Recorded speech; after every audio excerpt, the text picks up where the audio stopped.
সন্ধ্যার আগ মুহূর্ত পাইনাকুলার দিয়ে হান্টার দুইজন লোককে দেখতে পায়। তাদেরকে দেখে আশা ফিরে আসে, কিন্তু এত উপর থেকে সাহায্যের ডাক তাদের কান পর্যন্ত পৌঁছাবে না। তারা রাত হওয়ার জন্য অপেক্ষা করতেছে। তারা উদ্দেশ্য করে প্লেয়ার গান ফায়ার করে, কিন্তু ভাগ্যক্রমে তারা দেখতে পায়। তাদেরকে দেখতে পেরেও তাদের কপাল এতটাও ভালো ছিল না, কারণ এই দুইজন লোক ছিল চোর। তাদেরকে বিপদে দেখে বিপদের সুযোগ নেই বিকি আর হান্টারের গাড়ি নিয়ে চলে যাচ্ছে। হান্টার আর বিকিরও কিছু করার থাকে না। এভাবেই টাওয়ারের অল্প একটু জায়গাতেই 24 ঘন্টা কাটিয়ে দেয় এবং ক্ষুধার তৃষ্ণা টিকে থাকতে পারতেছে না। তাদের কাছে পানি ছিল, এটাও ভিকির ব্যাগের মধ্যে।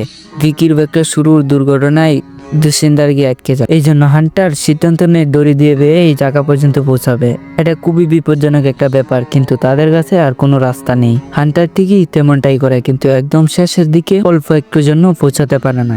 কিন্তু সেই সময় ঝাঁপ মেরে দড়ি ছেড়ে দেয়। ভাগ্যক্রমেও সে বেঁচে যায়, কিন্তু নিচে ছেড়ে দেখে সিঁড়িগুলো ভেঙে পড়ে গেছে, অর্থাৎ নিচে নামা একেবারেই অসম্ভব।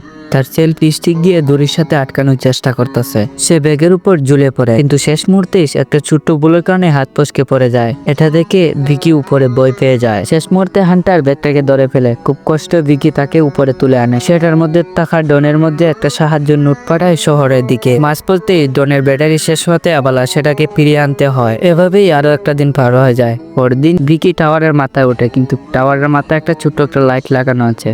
পার্ট 3 দেখানো হবে ভিকির সাথে কি হয়েছিল। এতক্ষণ সাথে থাকার জন্য ধন্যবাদ। পার্ট 3 জন্য কমেন্ট করবেন।